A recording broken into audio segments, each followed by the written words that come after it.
गेल्या काही दिवसांपूर्वी महाड एमआयडीसीच्या हद्दीतील देशमुख कांबळे गावांचे सुपुत्र यांचा रस्त्यालगत पाण्याच्या खड्ड्यात पडून मृत्यू झाला असतानाच महाड एमआयडीसीच्या बंद असलेल्या पाईपलाईनच्या चेंबरमध्ये बैल अडकल्याचं समजताच महाड एमआयडीसीमध्ये कार्यरत असलेले कोळसा वाहतूक संघटनेचे सदस्य आणि पार्किंग टर्मिनलमध्ये असलेल्या ड्रायव्हर ग्रुप तसंच महाड एमआयडीसी अग्निशमन दल टीमनं तात्काळ भेट दिल्यानं चेंबूरमध्ये अडकलेल्या मुक्या जिवंत बैलाला 2 तासाच्या अथक प्रयत्नानंतर बाहेर काढण्यात यश आलं। या मुक्या जनावराला जीवदान दिल्यामुळे महाड तालुक्यातील नागरिकांकडून कौतुकाची थाप पडते। महत्त्वाचं म्हणजे महाड एमआयडीसीच्या हद्दीत असलेल्या केमिकल्स पाईपलाईनचे चेंबर्स उघडं असताना महाड एमआयडीसीचे अधिकारी जाणीवपूर्वक लक्ष देत नसल्याचं घटनास्थळी बोललं जाते। अशा घटनांमुळे जिवंत माणसांसह मुक्या जनावरांना सुद्धा सामोरं जाऊन आपला जीव गमवावा लागतोय, याचीच खंत महाड एमआयडीसी मधील कामगारांमध्ये व्यक्त होते। रायगडच्या पालकमंत्रीपदाबाबतचा निर्णय हा मुख्यमंत्री आणि दोन्ही उपमुख्यमंत्र्यांवर सोपवण्यात आलाय। भरत गोगावले यांना पालकमंत्रीपद मिळालं तरी त्यांना माझ्या शुभेच्छाच असतील, असं मंत्री अदिती तटकरे यांनी म्हटलंय। पालकमंत्री हे एक पद असलं तरी जिल्ह्याचा विकास अधिक महत्त्वाचा आहे, असं त्यांनी स्पष्ट केलंय। सध्या रायगडमध्ये दोन्ही मंत्री असून दोघांच्या माध्यमातून जिल्ह्याच्या विकासाला गती देण्यासाठी सर्वांनी एकत्रितपणे काम करण्याची गरज असल्याचंही अदिती तटकरे यांनी सांगितलंय। आता तो निर्णय जो आहे तो आम्ही मुख्यमंत्री दोन्ही उपमुख्यमंत्र्यांवर ठेवलेला आहे आणि भरत शेटना पालकमंत्रीपद मिळालं तरी माझ्या त्यांना शुभेच्छाच राहतील। याआधी सुद्धा मी त्या ठिकाणी म्हटलेलं आहे, शेवटी आमच्या सगळ्यांसाठी जिल्हा आणि जिल्ह्याचा विकास हा अधिक महत्त्वाचा आहे आणि त्या दृष्टिकोनातून काम करत असताना पालकमंत्री फक्त एक पद झालं, पण आज 2 मंत्री जिल्ह्यामध्ये आहेत आणि दोन्ही मंत्र्यांच्या माध्यमातून जिल्हा पुढे नेण्याच्या दृष्टिकोनातून आम्ही काम केलं पाहिजे। ह्या बाबीकडे एक लोकप्रतिनिधी म्हणून मी अधिक प्रमाणामध्ये लक्ष देते। उद्धव ठाकरे यांच्या रामरक्षा पठणावरून महाराष्ट्राच्या राजकारणात आता पुन्हा एकदा धार्मिक वाद पेटण्याची चिन्ह दिसतायत। नागपुरात उद्धव ठाकरे रामरक्षा पठण करणार आहेत, याला प्रत्युत्तर म्हणून अमरावतीत भाजप आता अधिक आक्रमक झाले। भाजप आमदार प्रवीण पोटे पाटील यांच्या नेतृत्वात भाजपनं थेट शक्ती प्रदर्शन केलंय।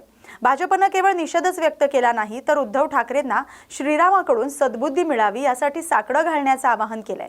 एकीकडे नागपुरात ठाकरे गट शक्ती लावत असताना दुसरीकडे अमरावतीत भाजपचा हा आक्रमक पवित्रा महायुती आणि महाविकास आघाडी यांच्यातील संघर्ष अधिक तीव्र करतोय। ठाकरे यांच्या पक्षाच्या अस्तित्वाचा प्रश्न असल्यानं त्यांनी सोनम वांगचुक यांच्या आंदोलनाला भेट दिली असावी।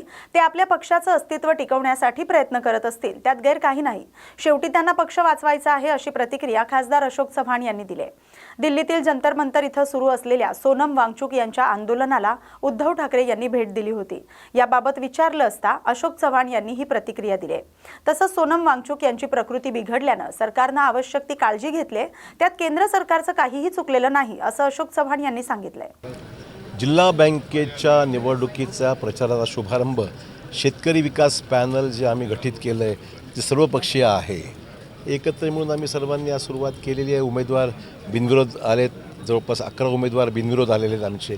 उर्वरित 12 उमेदवारांचा प्रचार आम्ही सुरू करत आहोत। सर्व आमदार मंडळी आहे, सगळे प्रमुख आहेत, उमेदवारी आहेत, त्यामुळे आणि सर्व नेतृत्व मेन म्हणजे कुठल्याही पॅनलला लिडरशिप लागते, नेतृत्व आहे, त्यामुळे आम्हाला काय अडचण वाटत नाही। जिल्हा बँकेच्या निवडणुका बिनविरोध व्हायसाठी आपण प्रयत्न केले, पण असं आहे की आता प्रयत्न हे चांगला आलं ना, म्हणजे जवळपास 50% आसपास आम्ही बिनविरोध झालेत का काय वाटतं?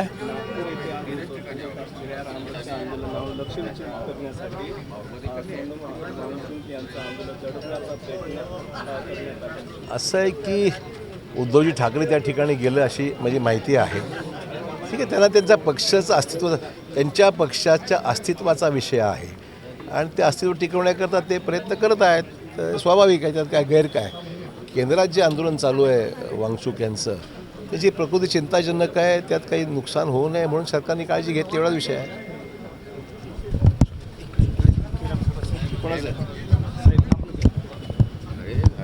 साहेबांनी झालं चला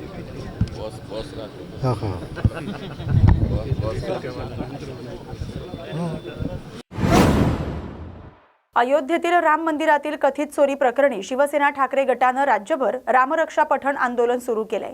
या आंदोलनाचा भाग म्हणून सातारा जिल्ह्यातील पाटण तालुक्यातील ऐतिहासिक चाफळ येथील श्रीराम मंदिरात सामूहिक रामरक्षा स्तोत्र पठण करण्यात आलं। जिल्हाध्यक्ष हर्षद कदम यांच्या नेतृत्वाखाली झालेल्या या आंदोलनात कार्यकर्ते सहभागी झाले। राम मंदिरातील कथित चोरी प्रकरणी नागरिकांमध्ये जनजागृती करण्यासाठी हे आंदोलन करण्यात आल्याचं कदम यांनी सांगितलंय। यावेळी हर्षद कदम यांनी भाजप, शिंदे गट आणि अजित पवार गटावर टीका करत प्रभू श्रीरामाच्या नावावर सत्ता मिळवणाऱ्यांनीच राम मंदिरातील पैशाची लूट केल्याचा आरोप केलाय। उद्धव ठाकरे यांच्या आदेशानुसार राज्यभर हे आंदोलन सुरू असल्याचं त्यांनी स्पष्ट केलंय। प्रभू श्रीरामांच्या आज आमच्या चाफळच्या राम मंदिरामध्ये समोर 10 मारुती समोर 11 मारुतींपैकी एक असलेली तर आज आम्ही रामरक्षा पठणाचं आंदोलन केलं। ज्या प्रभू श्री रामचंद्रांच्या आशीर्वादावरती ज्या राम मंदिराच्या आंदोलनावरती भारतीय जनता पार्टीचं आणि NDAचं सरकार देशामध्ये आलं, आज त्याच देवाचे पैसे लुटायचं काम ह्या भारतीय जनता पार्टीच्या लोकांनी केलेलं आहे। त्या संदर्भात आदरणीय पक्षप्रमुखांनी जे रामरक्षा स्तोत्र पठणाचं आंदोलन आम्हाला दिलेलं, त्या माध्यमातून आज आम्ही ते आंदोलन केलं आहे। आणि जो आज शिंदे गट, राष्ट्रवादी, अजित पवार आणि भारतीय जनता पार्टी यांना स्वतःच्या मनाला विचारलं पाहिजे की आपण ज्या म्हणजे भ्रष्टाचाराचा इतका कळच माजला की आपण देवाला सुद्धा यातनं सोडलेलं नाही। तर लोकांमध्ये जनजागृती व्हावी म्हणून आज आम्ही या ऐतिहासिक ठिकाणी हे आंदोलन केलं होतं। दिल्लीतील जंतर मंतरवर सुरू असलेलं सोनम वांगचुक यांचं आंदोलन सरकारनं बळाचा वापर करून मोडून काढण्याचा प्रयत्न केलाय, अशी टीका जालन्याचे काँग्रेस खासदार डॉक्टर कल्याण काळे यांनी केली आहे। वांगचुक यांचं आंदोलन लोकशाही मार्गाने सुरू होतं, मात्र सरकारनं पोलीस बळाचा वापर करून त्यांना उचलून नेलं। हा प्रकार हुकुमशाहीचा आहे। 2029 ची निवडणूकही हे सरकार होऊ देणार नाही की नाही असा प्रश्न आता पडतोय, अशी टीकाही काळे यांनी केली आहे। अनेक ठिकाणी रस्ते न बांधताच पैसा उचललेला, भ्रष्टाचार झालेला आहे समोर आलेला आहे। त्यावर आता तुमचं काय जालन्यामध्ये बऱ्याच ठिकाणी कामं न करता पैसे उचलणं, रस्त्याचं काम न करता पैसे उचलणं, निकृष्ट दर्जाचं काम चालू असून त्याचे पैसे उचलणं, असं अनेक ठिकाणी मला पाहायला मिळालं। त्या वेळेला तक्रारी त्या शासकीय यंत्रणेला केल्या, अद्याप त्याच्यातून काही आउटपुट मिळालेलं नाही। शेवटी अशी शंका मनाला येते की या सगळ्यांना नेमकं झालं तरी काय, की सगळं भ्रष्टाचाराने बरबटलेलं आहे का, असा प्रश्न कधीतरी माझ्यासारख्याच्या मनामध्ये निर्माण होतो। झालं नाही, 2 डिप्टी इंजिनियर सस्पेंड झालेले आहेत आणि एक्झिक्युटिव्ह इंजिनियरवर विभागीय चौकशी प्रस्तावित केलेली आहे। त्यामुळे आउटपुट झालं नाही असं कसं म्हणतात? ऐका ना, ते काही दिवसानंतर रिस्टेट होतील, मी तुम्हाला त्यावेळेला निरोप देईल की त्यांची चौकशी संपली।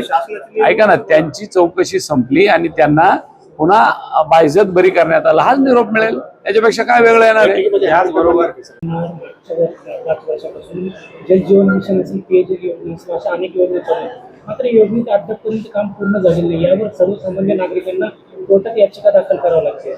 खरी परिस्थिती आहे की गेल्या 5 वर्षापासून जलजीवन मिशनचं काम सुरू आहे। 2 वर्ष तुम्ही खासदार झाल्यापासून पाहतोय एकाही गावाचं काम जलजीवन मिशनचं पूर्णत्वास गेलं नाही। ती योजना पूर्ण झाली आणि त्या गावाला पाणी प्यायला मिळालं, असं आपल्या जिल्ह्यात एकाही गावाला झालेलं नाही। त्या संदर्भात केंद्र सरकारकडे तक्रार केली, राज्य सरकारकडे केली, जिल्हाधिकारी आणि सीओकडे केली, परंतु सगळे हातावर हात देऊन बसलेले आहे। कुठं टाकी झाली तर पाईपलाईन नाही, कुठं विहीर झाली तर टाकी नाही, अशी परिस्थिती त्या योजनेची आहे। आणि ग्रामपंचायतची लोक किंवा ते गावकरी वैतागले, शेवटी जुन्या योजनेतूनच मिळेल तेवढं पाणी घेऊन गावाचा पाण्याचा गुजारा करताय। जळगाव जिल्ह्यातील चोपडा तालुक्यात अवैध गावठी दारू निर्मिती विरोधात अडावत पोलिसांनी मोठी कारवाई केली आहे। पांढरी शिवारातील नाल्याकाठी सुरू असलेल्या हातभट्टीवर छापा टाकून पोलिसांनी सुमारे 1.5 लाख रुपयांचा मुद्देमाल नष्ट केलाय। अडावत पोलीस ठाण्याचे सहाय्यक पोलीस निरीक्षक प्रशांत खंडारे यांना मिळालेल्या गोपनीय माहितीच्या आधारे ही कारवाई करण्यात आली। पोलिसांनी घटनास्थळी छापा टाकला असता गावठी दारू तयार करण्यासाठी वापरण्यात येणारे सुमारे 2000 लिटर गुळ, नवसागर मिश्रित कच्चे रसायन भरलेले 12 प्लास्टिक ड्रम आणि हातभट्टीसाठी लागणारे साहित्य आढळून आले। पोलिसांनी सुमारे 1,51,000 रुपयांचा मुद्देमाल जागीच नष्ट केलाय। अडावत पोलीस ठाण्याच्या हद्दीत अवैध दारू निर्मिती विरोधात अशाच प्रकारच्या कारवाया सातत्याने सुरू राहतील असा इशारा पोलिसांनी दिलाय। अडावत पोलीस स्टेशनला काल संध्याकाळी माहिती मिळाली की पांढरी शिवारात अवैध हातभट्टीची दारू तयार केली जात आहे। मिळालेल्या माहितीनुसार मी, माझा पोलीस स्टाफ आम्ही पांढरी शिवारात जाऊन गावठी हातभट्टी दारूवर कारवाई केली। त्यामध्ये 1,51,000 रुपयाचे 12 प्लास्टिकचे ड्रम, त्यामध्ये दारूसाठी लागणारे कच्चे रसायन, तयार दारू व हातभट्टी दारू तयार करण्यासाठी लागणारे साहित्य असे जागेवरच नष्ट केलेले आहे. आरोपी कैलास कोळी याच्यावर दारूबंदी कायद्याअंतर्गत गुन्हा नोंद केलेला आहे. यापुढेही आढावा पोलीस स्टेशन हद्दीतील अवैध धंद्यांवर कारवाई सुरू राहणार आहे. स्मार्ट मीटर बसवण्याच्या निर्णयाविरोधात नाशिक जिल्ह्यातील येवला इथं ऑल इंडिया पॅन्थर सेनेनं महावितरण कार्यालयावर जनआक्रोश मोर्चा काढत जोरदार आंदोलन केलंय. यावेळी आंदोलकांनी महावितरण कार्यालयासमोर स्मार्ट मीटरची प्रतिकात्मक होळी करत शासनाच्या धोरणाचा निषेध व्यक्त केलाय. स्मार्ट मीटर बसवण्याची प्रक्रिया तातडीनं थांबवावी, यापूर्वी बसवण्यात आलेले स्मार्ट मीटर हटवावेत, तसंच वाढीव आणि चुकीची वीज बिलं रद्द करावीत, अशा प्रमुख मागण्या आंदोलकांनी केल्यात. यापुढे स्मार्ट मीटर बसवण्याचा प्रयत्न झाल्यास तीव्र आंदोलन छेडण्याचा इशाराही ऑल इंडिया पॅन्थर सेनेच्या पदाधिकाऱ्यांनी दिलाय. आज येवला येथे ऑल इंडिया पॅन्थर सेनेच्या माध्यमातून राष्ट्रीय अध्यक्ष संघर्ष नायक दीपक भाई केदार यांच्या आदेशाने व प्रशांत भाऊ पगारे असतील, आमची संपूर्ण नाशिक जिल्ह्याची टीम असेल, आज इथं येवला येथे MECB बोर्ड इथे आम्ही मोर्चा काढून या सरकारचा असा निषेध व्यक्त केला आहे. आणि आज या सरकारच्या मीटरच्या आज आम्ही होळी पेटून त्याला लाता मारून त्याचा निषेध व्यक्त केला आहे. कारण की या सरकारने इतका अन्याय केला आहे येवल्याच्या जनतेवर, का जिथं 6,000 रुपये बिल यायचं, आता लोक स्वतःहून MECB बोर्ड मध्ये येत आहे का आम्हाला 40-40 हजार रुपये, हे बघू शकता तुम्ही माझे पत्रकार बांधव, 40-40 हजार रुपये एकेकाला बिल येत आहे. आता मला सांगा, येवल्यामध्ये कोणती इंडस्ट्री नाही, काय नाही. आता मला सांगा, हे गोरगरीब लोक हे 40-40 हजार रुपये बिल भरणार कसं काय? इथं कमीत कमी 600-700 रुपये रोज कमवायला जनप्रतिनिधी आहे. आणि आता अजून एक माझी मागणी आहे का पैठणी मागासाठी 200 मिनिट इथं फ्री असून, त्यांना 200 मिनिट युनिट फ्री असून सुद्धा मला सांगा का इथं 5-6 हजार रुपये बिल येत असन तर पैठणी कारागिरांनी करायचं काय? इथल्या दुकानदारांनी आणि गरीब वर्ग आणि शेतकऱ्यांनी करायचं काय? या सरकारचा ऑल इंडिया पॅन्थर सेनेतर्फे आम्ही मीटरची होळी करून जाहीर निषेध करत आहे. तसं बी यानंतर झालं कधी वाढू बिल आले तर आम्ही ऑल इंडिया पॅन्थर सेनेतर्फे संपूर्ण महाराष्ट्रभर आंदोलन केल्याशिवाय राहणार नाही. किंवा सर्वांना जय शिवराय, जय भीम. आज या ठिकाणी ऑल इंडिया पॅन्थर सेना राष्ट्रीय अध्यक्ष दीपक भाई केदार यांच्या मार्गदर्शनाखाली येवला इथे स्मार्ट मीटर जे चालवलेली जी लुटमार आहे प्रशासनाने शासनाने हे त्वरित थांबवले पाहिजे. अन्यथा संपूर्ण महाराष्ट्रभर स्मार्ट मीटरच्या विरोधात आंदोलन उभे राहतील. कारण आमचा गोरगरीब भरडला जातोय, आमचा शेतकरी भरडला जातोय, आमचा व्यापारी भरडला जातोय. हे त्वरित लुटमार थांबवली पाहिजे. आज आम्ही या ठिकाणी महावितरण बिलाला आम्ही त्या साहेबांना बिल हे दिलेलं आहे, निवेदन दिलेलं आहे. याच्यावरती त्वरित कारवाई केली पाहिजे. त्याही मार्गाने आणि तीव्र स्वरूपाचं आंदोलन आम्ही येवला MECB बोर्ड या ठिकाणी आम्ही आंदोलन केलेलं आहे. देवाभाऊ जनकल्याण सप्ताह निमित्त मुख्यमंत्री सहाय्यता निधी, जिल्हा प्रशासन आणि भारतीय जनता पक्ष चंद्रपूर विधानसभा क्षेत्राच्या समन्वयानं 19 जुलै रोजी भवानजीभाई चव्हाण हायस्कूल इथं भव्य मुख्यमंत्री महाआरोग्य शिबिर आयोजित करण्यात आले. याबाबत आमदार किशोर जोरगेवार यांनी पत्रकार परिषदेत माहिती दिली आहे. 15 ते 23 जुलै दरम्यान विविध जनकल्याणकारी उपक्रम राबवण्यात येणार आहेत. 56 ठिकाणी रक्तदान शिबिरं, 56 योगा कार्यक्रम, वृक्षारोपण तसंच विविध धार्मिक स्थळी पूजा अर्चनेचं आयोजन करण्यात आले. यावेळी अभ्यासिकेचं लोकार्पणही होणार आहे. महाराजस्व अभियानांतर्गत हजारो लाभार्थ्यांना विविध शासकीय योजनांचा लाभ देणार असल्याची माहिती आमदार जोरगेवार यांनी दिली आहे. देवाभाऊ जनकल्याण सेवा सप्ताह हा 15 जुलैपासून सुरू झालेला आहे, 23 तारखेपर्यंत चालणार आहे. ज्यामध्ये विविध समाज उपयोगी उपक्रम या ठिकाणी घेतले जाणार आहे. ज्यामध्ये 56 ठिकाणी रक्तदान शिबिर आयोजित केलेली आहे, 56 ठिकाणी योगा शिबिर आयोजित केलेले आहेत, कमीत कमी 56 ठिकाणी वृक्षारोपणाचे कार्यक्रम होतील. आणि वेगवेगळ्या धार्मिक स्थळावर देवभाऊंच्या आरोग्याकरता, महाराष्ट्राच्या संपन्नतेकरता त्या ठिकाणी सगळ्या धार्मिक स्थळावर पूजा अर्चना त्या ठिकाणी होणार आहे. यासोबतच उद्या सर्वात मोठं आरोग्य शिबिर भवानजीभाई चव्हाण शाळेमध्ये त्या ठिकाणी घेतलं जाणार आहे.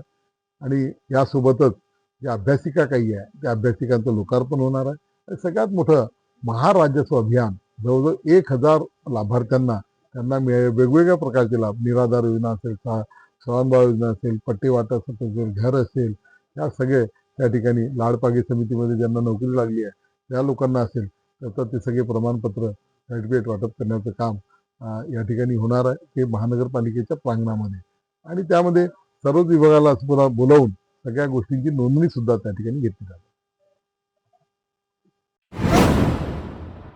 नीट पेपर फुटी प्रकरणामुळे देशातील 24 लाख विद्यार्थ्यांच्या भावनांशी खेळ झालाय. 21 विद्यार्थ्यांनी आत्महत्या केल्याचा गंभीर आरोप समोर आलाय. या पार्श्वभूमीवर स्वाभिमानी शेतकरी संघटनेचे नेते तसंच माजी खासदार राजू शेट्टी यांनी केंद्र सरकारवर तीव्र शब्दात टीका केली आहे. शिक्षण मंत्री धर्मेंद्र प्रधान यांनी या प्रकरणाची नैतिक जबाबदारी स्वीकारून तात्काळ राजीनामा द्यावा अशी मागणी त्यांनी केली आहे. विद्यार्थ्यांच्या समर्थनार्थ 21 दिवसांपासून उपोषणाला बसलेल्या सोनम वांगचुक यांच्याशी सरकारनं संवाद न साधणं हा सत्तेचा माज असल्याचं ते म्हणालेत. सरकारनं न्याय व्यवस्थेचा किंवा पोलिसांचा वापर करून हे आंदोलन दडपण्याचा प्रयत्न केल्यास देशात श्रीलंका किंवा बांगलादेश सारखी परिस्थिती निर्माण होऊ शकते असा इशारा त्यांनी दिलाय. तसंच 20 जुलैच्या संसदेवरील मोर्चा रोखण्याचा प्रयत्न म्हणजे आगीशी खेळणं आहे. ही आग सरकारलाच महागात पडेल असा इशारा राजू शेट्टी यांनी दिलाय. देशातल्या 24 लाख विद्यार्थ्यांच्या भावनेशी खेळ करणारे, त्याचबरोबर 21 विद्यार्थ्यांच्या आत्महत्येस कारणीभूत असणारे, नीटचा पेपर फोडणारे जे कोणी गुन्हेगार असतील, या गुन्हेगारांना रोखण्यामध्ये, विद्यार्थ्यांना स्वच्छ आणि पारदर्शक पद्धतीने नीटचे पेपर देण्यासाठी परिस्थिती निर्माण करण्यामध्ये कुठेतरी कमी पडलेले आहेत. यासाठी नैतिक जबाबदारी स्वीकारून या देशाचे शिक्षण मंत्री धर्मेंद्र प्रधान यांनी राजीनामा द्यावा म्हणून गेल्या 1 महिन्यापासून विद्यार्थी आंदोलन करत होते. आणि या विद्यार्थ्यांना पाठिंबा देण्यासाठी रॅमन मॅगसेसे पुरस्कार विजेते सोनम वांगचुक हे गेल्या 21 दिवसापासून उपोषणाला बसलेले होते. या देशातल्या सर्वसामान्य प्रत्येक नागरिकाला संविधानाच्या प्रमाणे सरकारनं घेतलेला एखादा निर्णय किंवा व्यवस्थेमध्ये निर्माण झालेल्या काही त्रुटी या संदर्भामध्ये लोकशाही मार्गानं सनदशीरपणानं व्यक्त होण्याचा निश्चितच अधिकार आहे. आणि त्या अधिकाराला अनुसरून विद्यार्थी आंदोलन करत होते. त्या अधिकाराला अनुसरून या विद्यार्थ्यांच्या पाठीमागे आम्ही ज्येष्ठ सुद्धा आहोत, शास्त्रज्ञ सुद्धा आहोत, हा संदेश देण्यासाठी म्हणून सोनम वांगचुक गेल्या 21 दिवसापासून उपोषण करत होते. खरं तर एकूण पेपरफुटी कशामुळे झाली, विद्यार्थ्यांच्या भावनेशी खेळ खेळण्याचा सरकारचा इरादा नाही. याच्यावर आम्ही कडक कारवाई करू, परंतु पुन्हा असा प्रकार होऊन देणार नाही अशी हमी देऊन खरं तर विद्यार्थ्यांशी संवाद साधायला पाहिजे होता केंद्र सरकारनं. सोनम वांगचुक यांच्याशी संपर्क साधायला पाहिजे होता केंद्र सरकारनं. एखादा केंद्रीय मंत्री, केंद्रातला एखादा सचिव खरं तर या सातत्यानं या आंदोलन करणाऱ्यांच्याबरोबर संपर्क साधायला पाहिजे होता, परंतु सरकारनं हे केलं नाही. बेशरमपणाचं हे लक्षण आहे. सत्तेचा माज आल्याची ही सगळी लक्षणं आहेत. या देशातल्या जनतेनं तुम्हाला चळवळीतूनच सत्ता दिलेली होती हे सोयीस्कररित्या विसरतात.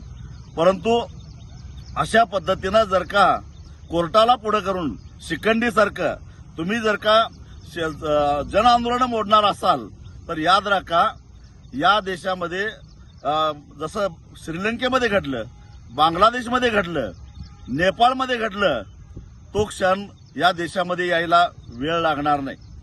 काय दोष येतावर सोनम वांगचुक यांचा? जर त्यांच्या प्रकृतीची एवढी चिंता सरकारला होती तर गेल्या 20 दिवसामध्ये सरकार काय झोपा काढत होतं का? का नाही संपर्क साधला त्यांनी? का नाही त्यांची समजूत घालण्याचा प्रयत्न केला? आणि न्याय व्यवस्थेबद्दल तरी काय बोलावं? खरं तर न्यायालयानं इतक्या तातडीनं याची दखल घेतली, परंतु हे विद्यार्थी का आंदोलन करतात? सोनम वांगचुक सारखा एक समाजसेवक ज्यानं जगभरामध्ये देशाचं नाव केलं, तो माणूस उपोषणाला का बसतो? विद्यार्थ्यांच्या मागे का उभा राहतो? याच्या मुळाशी जाण्याचा प्रयत्न कोर्टानं का नाही केला? न्याय व्यवस्थेला सुद्धा प्रश्न विचारायचा निश्चितच अधिकार आम्हाला आहे. परंतु ज्या पद्धतीनं दिल्लीतल्या महिला कुस्तीगिरांनी यौन शोषणाच्या विरोधामध्ये केलेलं आंदोलन पोलिसांच्या सहाय्यानं शिखंडीसारखं मोडून काढलं आणि ती चळवळ दाबली गेली, त्याच पद्धतीनं ही चळवळ दाबण्याचा प्रयत्न सरकारचा दिसतो. पण याद राखा, याच्या प्रतिक्रिया उमटल्याशिवाय राहणार नाही. 20 तारखेचा संसदेवरचा मोर्चा होऊ नये म्हणून केलेला सरकारनं हा केविलवाणा प्रयत्न आहे. पण सरकार आगीशी खेळतंय आणि ही आग सरकारला जाळल्याशिवाय राहणार नाही, एवढाच इशारा या निमित्तानं मी देतोय. पालकमंत्री पंकजा मुंडे जालन्यात दाखल होताच नागरिकांनी त्यांना गराडा घातला। जिल्हाधिकारी कार्यालयात जिल्हा नियोजन समितीच्या बैठकीचं आयोजन करण्यात आलं होतं। जिल्ह्यातील अनेक प्रश्न गेल्या अनेक दिवसांपासून प्रलंबित असल्याचा आरोप नागरिकांनी केलाय। तसंच पालकमंत्री पंकजा मुंडे या केवळ झेंडा ते झेंडा या कार्यक्रमासाठी जिल्ह्यात येतात अशी टीकाही नागरिकांनी केली आहे। यावेळी विविध मागण्यांसंदर्भातील निवेदनं देण्यासाठी नागरिकांनी मोठी गर्दी केली आणि पालकमंत्र्यांकडे निवेदनाचा अक्षरशः पाऊस पडला। उद्धव ठाकरे यांच्या नागपुरातील रामरक्षा आंदोलनावर मंत्री संजय शिरसाट यांनी टीका करत हे आंदोलन राजकीय हेतूने केलं जात असल्याचा आरोप केलाय। उद्धव ठाकरे यांचं हिंदुत्व पुन्हा जागृत होत असेल ही चांगली बाब असली तरी सतत भूमिका बदलण्याने या आंदोलनाला मोठा प्रतिसाद मिळणार नाही असं ते म्हणाले। संजय राऊत यांच्या वक्तव्यावर प्रतिक्रिया देताना राम जन्मभूमीऐवजी नागपुरात आंदोलन करण्यामागे विशेष कारण नसून हा केवळ प्रसिद्धीसाठीचा राजकीय स्टंट असल्याचा टोला त्यांनी लगावलाय। सोनम वांगचुक यांच्या प्रकरणावर बोलताना शिरसाट म्हणाले की उपोषणाच्या 20व्या दिवशी त्यांची प्रकृती खालावल्यानं आणि न्यायालयाच्या निर्देशानुसार त्यांना रुग्णालयात हलवण्यात आले, त्यांना अटक करण्यात आलेली नाही। तसंच खासदारांच्या विलगीकरणासंदर्भातील निर्णय कायदेशीर प्रक्रियेनुसार झालाय, निकाल आमच्या बाजूने येईल असा विश्वास त्यांनी व्यक्त केलाय। आज नागपूरमध्ये आंदोलन करतायत, काय पहिली प्रतिक्रिया? उद्धव ठाकरे आज नागपूरला आंदोलन करतायत, चांगली गोष्ट आहे, आनंद आहे। या माध्यमातून कदाचित त्यांना हिंदुत्व जागा होतंय त्यांचं आणखी जे ते विसरले होते। परंतु मला वाटतं या आंदोलनाला एवढं त्यांना पाठिंबा मिळणार आहे। दरवेळेला भूमिका बदलून जर तुम्ही आंदोलन करतात तर लोक मूर्ख नाहीत, लोकांना कळतं तुम्ही तुमच्या राजकारणासाठी आता रामरक्षा आंदोलन करताय। म्हणून निश्चितच तुम्हाला सुद्धा पाहायला मिळेल की तिथे तुम्हाला त्यांना जास्त काय त्यांना म्हणतात सपोर्ट मिळणार। बरं, त्यांनी पत्र लिहिलं आहे, RSS पत्र लिहिलं आहे, मुख्यमंत्र्यांना पत्र लिहिलं आहे संजय राऊतांनी। संजय राऊत लेखक आहे, काय तो म्हणतात लेखक आहे, पत्रकार आहे, तो पत्र लिहिणं त्याचं काम आहे, उद्योग आहे। हेच आंदोलन करायचं तर राम जन्मभूमीला गेलं पाहिजे होतं, तिकडे करायला पाहिजे होतं। इथे नागपूरला काय, नागपूरला असं विशेष काय की जिथं जाऊन आंदोलन करण्याची गरज पडते? म्हणून हे पॉलिटिकल स्टंट आहे, त्यांना त्याच्यातून प्रसिद्धी घ्यायची, त्यासाठी नागपूरचं आंदोलन आहे। दिल्लीत एक मोठी घडामोड घडते, वांगचुक यांना पोलिसांनी ताब्यात केलंय, हॉस्पिटलला नेलंय, आता सगळे विरोधक टीका करतात। वांगचुक यांची ती तब्येत अत्यंत खालवलेली होती, आज त्यांचा उपोषणाचा 20वा दिवस आहे। कोर्टाने सुद्धा सांगितलंय की त्यांच्या तब्येतीला काही झालं नाही पाहिजे, म्हणून त्यांची काळजी घेण्यासाठी त्यांना हॉस्पिटलमध्ये शिफ्ट केलेलं आहे। अटक वगैरे केलेली नाही, तर हॉस्पिटलमध्ये त्यांना उपचारासाठी शिफ्ट केलेलं आहे। त्यांची तब्येत चांगली राहावं या मागं सरकारचा एवढाच हेतू आहे।